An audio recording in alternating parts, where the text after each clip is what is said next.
Today I'm having some dumplings. So in Chinese, dumplings are called jiaozi. The kind I'm having are like pan-fried dumplings, which is called jianjiao. Jian means like fried in a pan, basically. So jianjiao is pan-fried dumplings. Oh, when you have dumplings in China, you often like have it with a sauce, and there's a lot of different things you can put in the sauce. The restaurant that I ordered from sends you packets with a bunch of different things you can put. This is like garlic paste. So like I quite like the garlic like flavor. So I usually put all of the garlic paste in mine. This can be quite strong because like ground up raw garlic can have like quite a kick to it, but I kind of like that. And then let's see the other three things. So there is this is like chili oil, it's called la jiao yo, chili oil.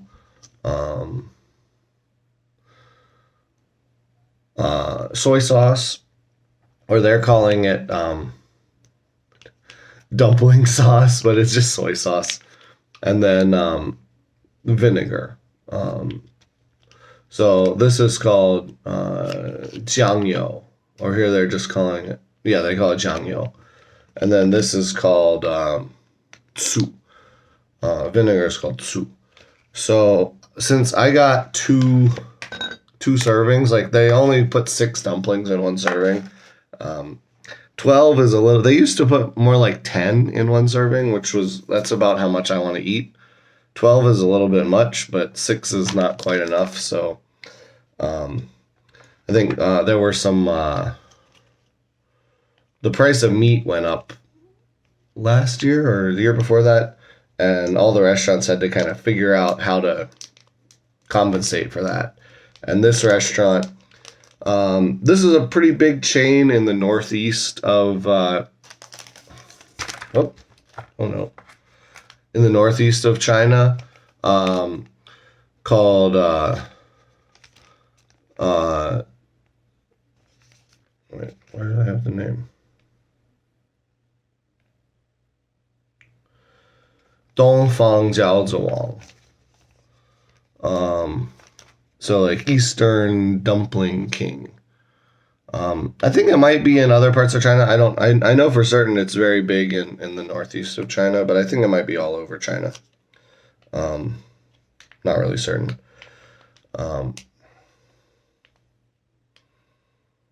This thing can't seem to open.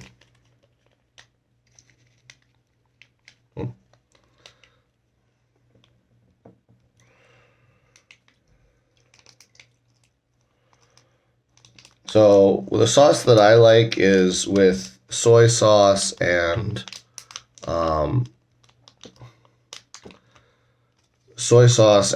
vinegar and garlic. I'm not a big fan of the spicy oil. Sometimes I'll put a little bit of it in. Since I got 2 things of dumplings, I got 2 packets of sauce. You could just use your own, like a lot of people have these things at their house, so you could just, and often dumplings are made at home, so you could just like use the sauces you have at your house. Since I'm ordering dumplings, they send it with it, so I just use the ones they send.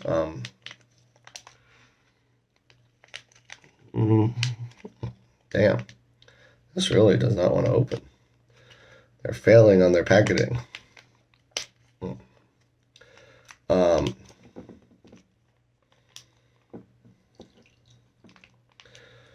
Sometimes I'll make my own. Like the thing here is that like there are a million. If you go to a grocery store to get vinegar or soy sauce, they'll have like a whole aisle dedicated to just soy sauces and just vinegars. Like, so it's really hard to find. If you don't know what you're looking for and don't have like a brand that you prefer, it can be really hard to find like good quality ingredients just because there's so many options. And they're all like slightly different. They're all basically the same, but slightly different. I have a few brands that I like using. So like if I go to the store, like I know what I'll use. I have like preferred brands that I'll buy. I also like putting dark soy sauce in mine if I make it at home. Or I mean, I am at home, but if I make it with my own ingredients instead of restaurant ingredients, I'll usually put a little dark soy sauce in. Sometimes I'll put honey in too. I like a little bit of sweetness in it as well. But when I get it from the restaurant, I'll just use the ones they've sent me, just so that those packages don't go to waste or whatever. I got 2 flavors of dumplings today. I believe this one is beef. We'll open up and see. Yeah, this one is just beef. So you can see, just got kind of ground beef inside of it. A little bit of seasoning on it. That's a pretty common dumpling filling.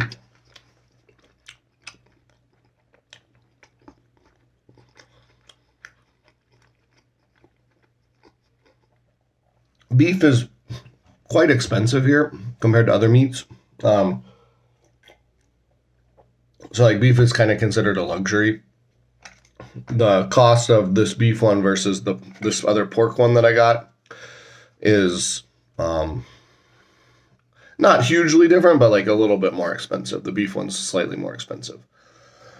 The other one that I got is celery and pork.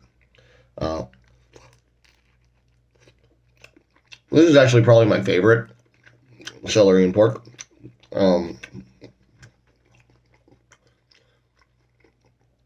It's just chopped up bits of celery with ground pork, called chinsai. Chinsai is celery, or sometimes they say si chin. For Western, there's a slight difference between Chinese celery and Western celery. In this context, I can't tell the difference. It's all chopped up. And I assume they're using the Chinese version, but they might be using the Western version. The main difference is Western celery, you tend to have bigger, thicker stalks. And you just use the stalk. Chinese celery, you tend to have thinner, more supple stalks with leafage on it, and you use the leafage as well. So you'll use the stalks and the leafage. I think people tend to say that the Chinese celery tends to have a slightly stronger flavor. And it's a little more tender. It's better for like fresh cooking stuff. I don't really like raw Western celery that much, but I quite like it when it's like cooked into something. So when it gets you cook the flavor into it or whatever. Like in a soup or a stew or a pot roast or something like that.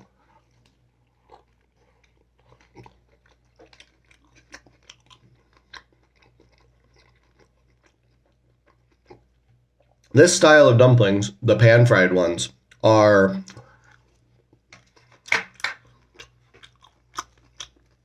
not the most common here. Most restaurants will do this if you want it, but it won't be their most popular option.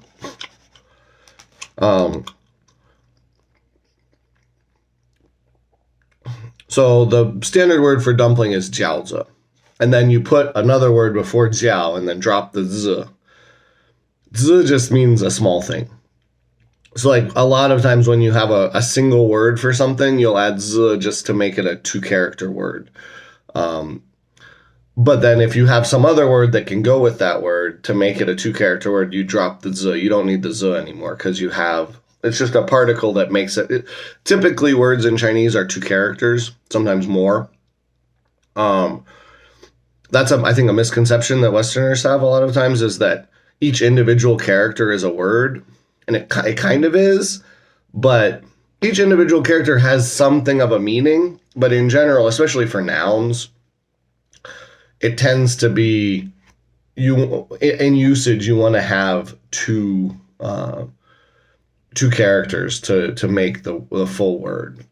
That's not a hard and fast rule. There are exceptions to that, but that's kind of just the general way Chinese works. And so, like, by itself, you say jiaozi. But then if you want to say what kind, these ones are jian. So jian means like pan-fried. So these are jianjiao. And then the typical way of making them is boiled. And so for that, you'll just say water, which is shui. So you'll say shui jiao.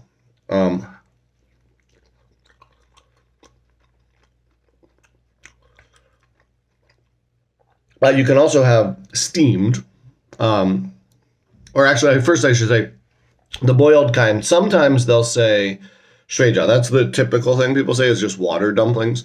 So shui jiao. Boil is zhu, and occasionally I've heard people say zhu jiao, but that's fairly unusual. They don't usually, you just say water. But then the third way of making them is steaming, which is zhong. And then, so you would say zhong jiao. So that's steamed dumplings.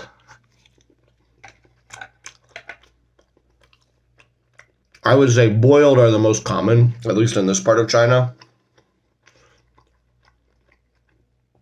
And then steamed are kind of like next most common, and then these pan-fried ones are the least common. That may vary in other parts of China, but this part of China, that's pretty standard. There's also another type of thing similar to a dumpling. Sometimes these kind of dumplings are just called this other word. But sometimes there's another thing that's slightly different. It uses a dumpling skin, but it's not closed at the end. It takes a dumpling skin and then kind of like folds it in thirds and is open at the end. And that's called a guotie, or like pot sticker, I guess would be the translation. Guo means pot.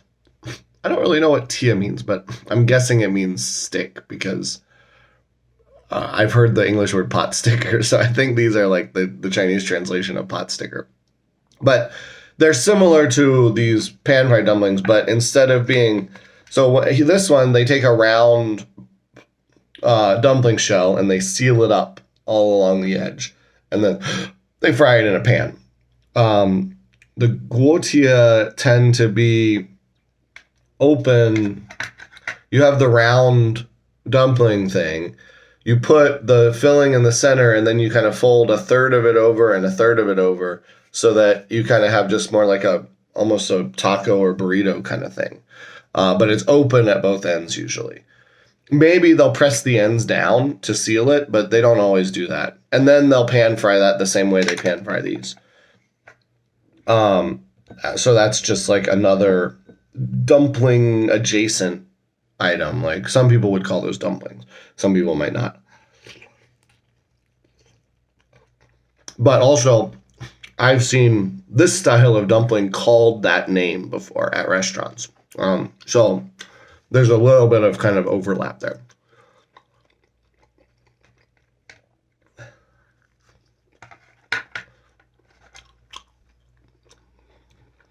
That's kind of my introduction to Chinese dumplings.